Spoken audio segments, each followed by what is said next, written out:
నమస్తే. Welcome to our channel. This is Amala. ప్రస్తుతం మనతో మాట్లాడడానికి సీనియర్ జర్నలిస్ట్ దాము బాలాజీ గారు ఉన్నారు. వారితో మాట్లాడదాం.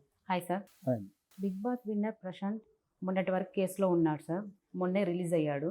ఆ విషయంలో 14 మందిని అరెస్ట్ చేశారు. మళ్ళీ ఇప్పుడు 24 మెంబర్స్‌ని అరెస్ట్ చేశారు. ఇప్పుడు బిగ్ బాస్ పైన కేసు వేశారు. దాని గురించి ఏమైనా మీ మాటల్లో సార్? బిగ్ బాస్ టీమ్‌కి పోలీసులు ఒక షాక్ ఇచ్చారని చెప్పాలి. అంటే మనం ఇంతకుముందు కూడా చెప్పుకున్నాం, బిగ్ బాస్ టీమ్ అరెస్ట్ అయ్యే అవకాశం ఉందా అనేది మనం కూడా చర్చించాం.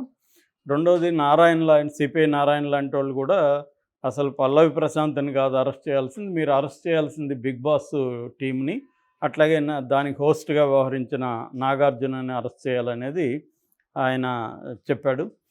అలాగే చాలామంది కూడా చెప్తున్నారు దీని వెనక ఆ రోజు 17వ తేదీ రాత్రి జరిగిన అల్లర్లు ఏవైతే ఉన్నాయో, అన్నపూర్ణ 7 ఎకరాలు అంటారు, అక్కడే బిగ్ బాస్ హౌస్ కన్స్ట్రక్షన్ ఉంటుందన్నమాట.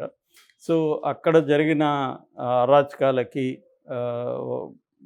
ప్రాపర్టీ ధ్వంసం చేయడానికి ప్రధాన కారణం బిగ్ బాస్ టీమే అనేది చాలామంది విమర్శలు. ఇతను కాదు, పల్లవి ప్రశాంత్‌ని అనవసరంగా పోలీసులు అరెస్ట్ చేశారు అన్న విమర్శలు చాలామంది చేశారు.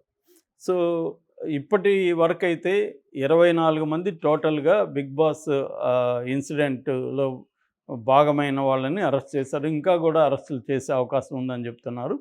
ఈ కాంటెక్స్ట్లో బిగ్ బాస్ టీమ్కి పోలీసులు నోటీసులు ఇష్యూ చేశారు.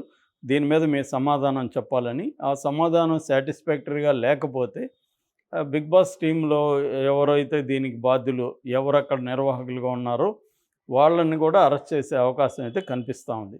మామూలుగా అయితే Big Boss team Endemol Shine India Private Limited అనే ఒక సంస్థ బిగ్ బాస్ని కండక్ట్ చేస్తుంది. అంటే బిగ్ బాస్ షో అనేది వాళ్ళే నడుపుతారు. దీనికి కావాల్సిన డబ్బులు పెట్టడం, ఖర్చు అంతా కూడా వాళ్ళే పెడుతున్నారు. సో ఇది ఈ ఫస్ట్ థింగ్. రెండోది నాగార్జునని కూడా నిజానికి నాగార్జునకి ఏంటంటే డైరెక్ట్గా ఈ ఇన్సిడెంట్తో సంబంధం ఏం లేదు. అతను ఒక హోస్ట్ అంతవరకే నాగార్జున. అంతేగాని ఈ అల్లర్లకి నాగార్జునకి ఏం సంబంధం లేదు. కానీ నాగార్జున మీద కూడా చాలా విమర్శలు అయితే వచ్చాయి. అంటే ఇటువంటి టీంకి అతను హోస్ట్గా ఉండడం, ఇటువంటి షోకి హోస్ట్గా ఉండడం కరెక్ట్ కాదు అన్న విమర్శలు కూడా నాగార్జున మీదకి వచ్చాయి. ఇక బిగ్ బాస్ పల్లవి ప్రశాంత్ గురించి అయితే మనం చెప్పుకున్నాం.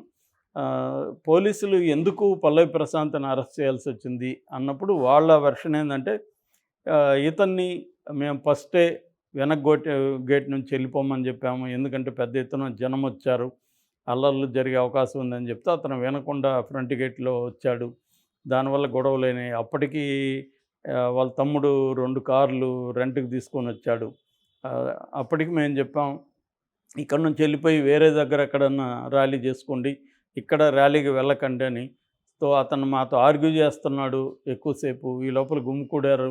మేము ఇంకా బలవంతంగా అతను పంపిస్తే ఫ్యాన్స్ అయిపోయి ఈ బస్సుల్ని 6 బస్సులను ధ్వంసం చేయడం, పోలీస్ వెహికల్స్ని ధ్వంసం చేయడం, ఆ బిగ్ బాస్లో పాల్గొన్న అమర్దీప్ అట్లాంటి వాళ్ళని, గీతురాయలు, అశ్విని, వీళ్ళ వెహికల్స్ అంతా కూడా ధ్వంసం చేయడం చేశారు.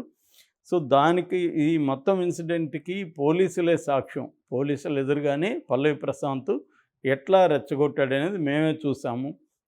డ్రైవర్లకు చెప్పాము, వాళ్ళ తమ్ముళ్ళకి చెప్పాము, ఎవరు మా మాట వినలేదు. సో అందుకని ఇతనే దీనికి కారణం అనేది వాళ్ళు వీడియోలతో సహా కూడా కోర్టుకు పెట్టారు. కోర్టు రిమాండ్కి పెట్టింది. అయితే వితిన్ 48 అవర్స్ బెయిల్ కూడా కోర్టు ఇచ్చింది. బట్ కండిషనల్ బెయిల్ ఇచ్చింది. అంటే ఎటువంటి ఫంక్షన్లో పాల్గొనకూడదు, ర్యాలీలు చేయకూడదు, మీడియాతో మాట్లాడకూడదు, అట్లాగే ఎవ్రీ 15 డేస్కి వన్స్ వెళ్ళి పోలీస్ స్టేషన్లో, జూబ్లీ హిల్స్ పోలీస్ స్టేషన్లో సైన్ చేయాలి. కానీ ఇతను మళ్ళీ జైలు నుంచి రిలీజ్ అయ్యేటప్పుడు కూడా సేమ్ మిస్టేకే జరిగింది. మళ్ళీ అభిమానులు పెద్ద ఎత్తున వెళ్ళిపోయి జైలు దగ్గరికి గొడవలు చేయడం, దాన్ని కంట్రోల్ చేయడానికి పోలీసులు తలప్రాణం తొక్కరావడం, ఇదంతా కూడా జరిగింది. అయితే పల్లవి ప్రశాంత్ మాత్రం అక్కడి నుంచి సైలెంట్గా వెళ్ళిపోయిన తర్వాత నిన్న పల్లవి ప్రశాంత్ శివాజీ ఇంట్లో ఒక పార్టీ ఇచ్చాడని చెప్తున్నారు. దానికి పావని, శుభశ్రీ, టేస్టీ తేజ, బోలే వీళ్ళందరూ అటెండ్ అయ్యారు. ఫోటోలు తీసుకున్నారు, హగ్గులు అవన్నీ వీడియోలు తీసి పెట్టారు. తర్వాత అక్కడి నుంచి మళ్ళీ బోలే ఇంటికి వెళ్ళారు, స్పై బ్యాచ్ అంతా వచ్చారని చెప్తున్నారు. ఆ వీడియోలంతా కూడా పెట్టాడు. సో ఒకటంటే మీడియాతో మాట్లాడట్లేదు కానీ ఒక రకంగా తను ఇండైరెక్ట్గా మీడియాతో మాట్లాడుతున్నట్టే. అంటే ఈ విషయం మీద డైరెక్ట్గా అయితే మాట్లాడట్లేదు, బట్ ఇవన్నీ పెడుతున్నాడు. సో ఇప్పుడు పల్లవి ప్రశాంత్ ఆలోచిస్తున్నది ఏంటంటే, తన మీద ఎవరైతే నెగిటివ్గా ఏ ఛానల్ అయితే ప్రచారం చేశాయో వాళ్ళందరి మీద కేసులు పెట్టాలి. 50 మంది లాయర్లను రంగంలోకి దించుతున్నట్టుగా చెప్తున్నారు. ఎందుకంటే ఇతనికి మొత్తంగా ఒక 60-70 లక్షలు డబ్బులు వచ్చిందని చెప్తున్నారు ఈ మొత్తంలో. సో డబ్బులు ఉన్నాయి కాబట్టి లాయర్లను పెట్టుకొని నేను మీడియాతో వార్ చేస్తానని కూడా బయలుదేరుతున్నట్టుగా చెప్తున్నాడు. మేబీ అతనికి ఎవరైనా రాంగ్ గైడెన్స్ ఇస్తున్నారో తెలియదు కానీ దిస్ ఈజ్ రాంగ్ అప్రోచ్ యాక్చువల్గా. ఎందుకంటే ఇప్పుడు ఏదో అయిపోయింది. ఇంకా ప్రశాంతంగా అతను కంటిన్యూ కావాల్సిన వ్యక్తి మళ్ళీ కాలు దూకున్నట్టు అవుతుంది, రెచ్చగొడుతున్నట్టు. ఎందుకంటే మీడియాతో ఎవరి మీదని ఎంతమంది మీదని కేసులు పెడతారో ఆ కేసులు ఏమవుతాయి. గతంలో సమంత కూడా కేసులు పెట్టింది. సమంత పెట్టినప్పుడు కోర్టు సమంతకే బుద్ధి చెప్పింది. చూడమ్మా, నువ్వు పబ్లిక్గా నువ్వు పోస్టులు పెడుతున్నప్పుడు దానికి రియాక్షన్స్ నీకు అనుకూలంగానే రావాలని నువ్వు ఎక్స్పెక్ట్ చేస్తే అది కరెక్ట్ కాదు. దానికి రియాక్షన్స్ అనేవి రకరకాల రూపంలో వస్తాయి. ఇప్పుడు ఇతనంతే, ఇతనికి ఫేమ్ రావాలి, డబ్బు రావాలి, అన్నీ రావాలి, కానీ నేను అనుకున్న పద్ధతిలో నాకు కంఫర్టబుల్గా ఉన్న పద్ధతిలోనే రావాలంటే కుదరదు. ఎందుకంటే మీడియా అనేది దాని మోడల్ వేరు, దాని ఫంక్షన్ వేరే ఉంటుంది. అది ఒక్కోసారి నీకు అనుకూలంగా ఉండొచ్చు, నీకు ప్రతికూలంగా ఉండొచ్చు. రెండింటికి సిద్ధంగా ఉండాలి. నీకు సెలబ్రిటీగా నువ్వు ఉండదలుచుకున్నప్పుడు.